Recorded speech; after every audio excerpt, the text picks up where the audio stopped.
Hello student, good morning to all of you dear student. Today I am going to teach you present continuous tense. As you know very well, what is present continuous tense? I think you have studied present continuous tense in your early classes.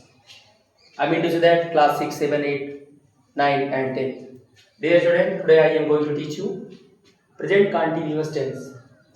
अब मैंने आपकी सुविधा के लिए यहाँ पे इसका identification लिख दिया है, पहचान लिख दी है। जानते हो बच्चों, सबकी अपनी अपनी पहचान होती है। एवरीथिंग हैज़ इट्स आइडेंटिफिकेशन, यानी कि हर व्यक्ति की अपनी अपनी कोई पहचान होती है। तो आइडेंटिफिकेशन मैंने यहाँ लिख दिया, अंग्रेजी में आइडेंटिफिकेशन, हिंदी में पहचान। तो जिस हिंदी वाक्य के अंत में रहा है, रही है, रहे हैं, यही शब्द आपको ध्यान देना है। रहा है, रही है, रहे हैं आदि शब्द आता है, उसे प्रेजेंट कंटीन्यूअस टेंस कहते हैं। नेक्स्ट, जैसे एग्जांपल में मैंने यहाँ पे दिया हूँ, जैसे वह स्कूल जा रहा है। देखिए यहाँ पे जा रहा है आ गया, रहा है आ गया कि नहीं आया? आ गया। तो है आना चाहिए प्रेजेंट टेंस में। हाँ, प्रेजेंट की पहचान क्या है? हस। तो रहा है, मैं अपना पत्र लिख रहा हूँ, इधर देखिए रहा हूँ आ गया, इसका मतलब ये प्रेजेंट कंटीन्यूअस टेंस है। तो आइए सबसे पहले हम इसका स्ट्रक्चर देख लेते हैं अफर्मेटिव सेंटेंस का, जो सकारात्मक वाक्य कहते हैं जिसे। इसमें ना तो निगेटिव होता है ना इंट्रागेटिव होता है।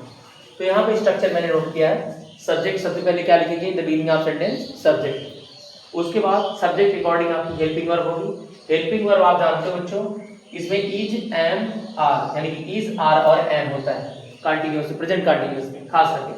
मेन वर्ब की फर्स्ट फॉर्म होगी प्लस आईएनजी उसमें ऐड हो जाएगा, यानी कि प्रेजेंट पार्टिसिपल होगा। Present participle you know first form of verb ING add कर दिया जाता है। ऑब्जेक्ट लिखेंगे, अदर वर्ड लिखेंगे, लास्ट में फुल स्टॉप लगा देंगे। तो यहाँ पे जैसे मैंने नोट किया है, ये चीज ध्यान दीजिएगा, इज फॉर सिंगुलर नंबर। अब कुछ बच्चे ये होते हैं कि समझ नहीं पाते इज किसके लिए लगेगा, एम किसके लिए लगेगा और आर किसके लिए लगेगा। वो कभी कभी क्या करते हैं, देख लिए रहा रही है तो ही के साथ आर लगा देते हैं, ठीक, यू के साथ इज लगा देते हैं, तो ये गलत हो जाता है। तो जब तक आप अच्छे से नियम नहीं जानोगे, रूल नहीं जानोगे, आइडेंटिफिकेशन नहीं जानोगे, तब तक आपको नहीं समझ में आएगा मेरे प्यारे बच्चों। तो ध्यान से आप सुनिएगा। तो is for singular, singular number एक वचन के लिए, सिंगुलर मतलब एक और नंबर में वचन, एक वचन के लिए इज लगेगा और बहुवचन के लिए आर लगेगा, और अगर आई आ जाए मैं, तो उसके लिए एम का प्रयोग होगा।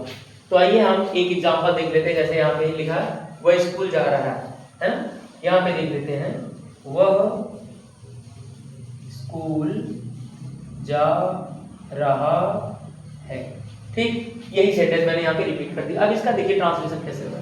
सबसे पहले मैंने आपको बताया था सब्जेक्ट लिखेंगे। सब्जेक्ट कहाँ पे होता है? In the beginning of sentence. तो वह क्या है बच्चों?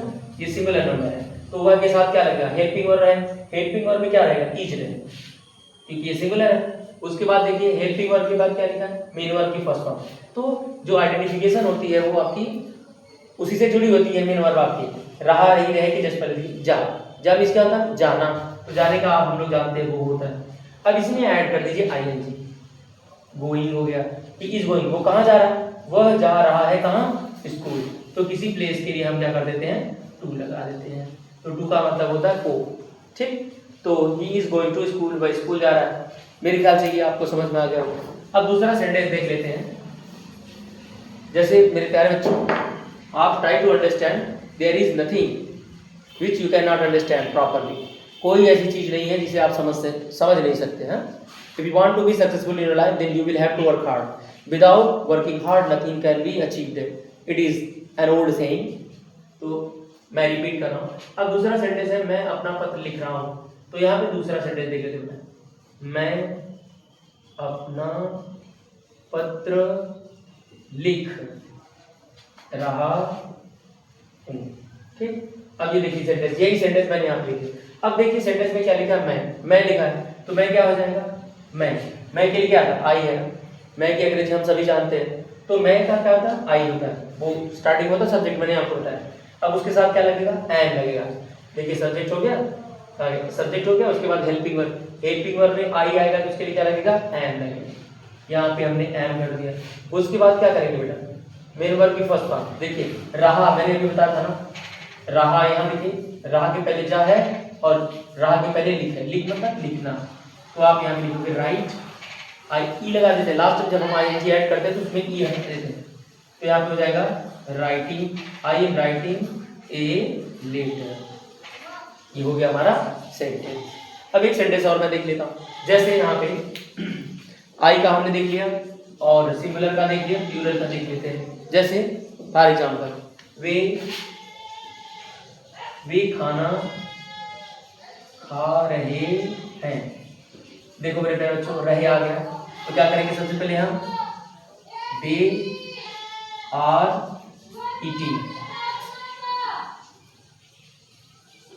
दे are eating food, they are eating food. देखिए दे हुआ, वे का क्या होता है बच्चों, दे, उसके बाद हम हेल्पिंग वर्ब का प्रयोग करेंगे आर फॉर प्लूरल, यानी कि दे आपका प्लूरल नंबर है। दे हो गया सब्जेक्ट, हेल्पिंग वर्ब में आर आएगा, मेन वर्ब में ईट आएगा, आईएनजी इसमें ऐड करेंगे तो ईटिंग हो जाएगा, क्या खा रहा है, फूड। समझ में आ गया? तो इसी के साथ बेटा ये वीडियो आपका समाप्त होता है। मेरे ख्याल से आपको समझ में आ गया होगा अफर्मेटिव सेंटेंस। ठीक है, कल नेगेटिव सेंटेंस के साथ मैं फिर इसी समय आपके सामने उपस्थित होऊंगा। Thank you very much.